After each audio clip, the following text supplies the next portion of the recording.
Imelda fashion icon, for better and worse.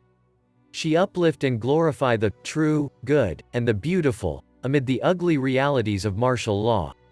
I was born ostentatious, Imelda. One day this name will be cemented in dictionary. Nowadays, this word's often used to people. Imelda Marcos syndrome refers to people who tend to be extravagant and are not afraid to flaunt or express it. As saying goes, we need to encourage our inner to express rather than to oppress it.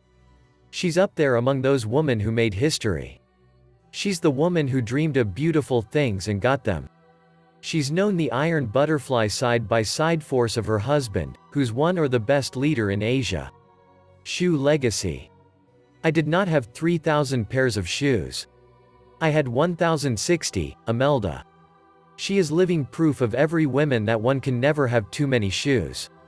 When the family fled the palace, she left behind luxurious items, such as mink coats, hundreds of gowns, about 1,000 handbags, jewelry, and over 1,000 pairs of shoes.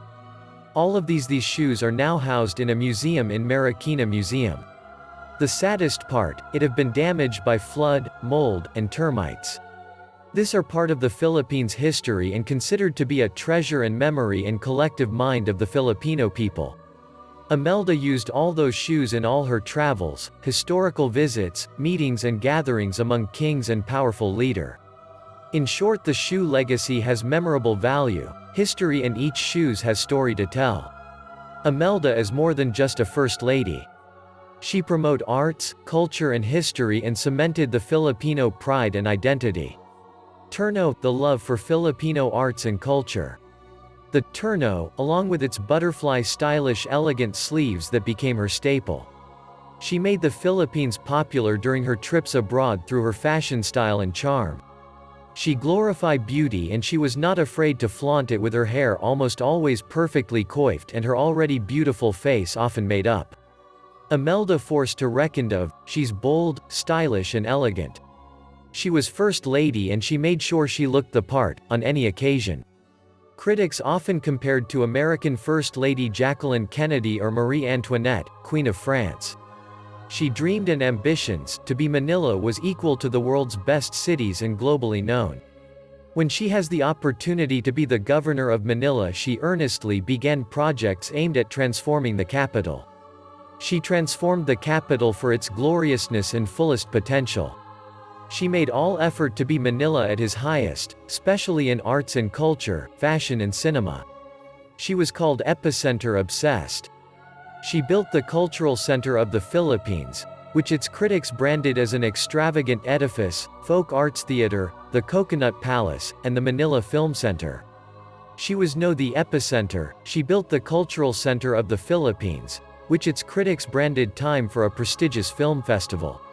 She envisioned Manila to rival Venice and Cannes. Powerful, charming woman. Imelda was also her husband's envoy, style and beauty in tow to charm other leaders. Powerful, iron leader and communist including Iraq's Saddam Hussein to Libya's Muammar Gaddafi, Cuba's Fidel Castro, and China's Mao Zedong, Imelda charmed them all. Cuba's former dictator once told her he only drove for two women, his mother and Imelda. Even the communist chairman of China, Mao, praised her natural beauty, and her visit to Libya with Gaddafi and many more. Her charms, elegance and humility, most admired of the world's most notorious leaders, transcended her husband's rule. When Imelda was on trial, known that the trial of the century, Saddam sent his people to her in New York to offer help and assistance to the widow and vulnerable former First Lady. Hit like and subscribe for upcoming Imeldific videos. Visit our official site imeldific.net.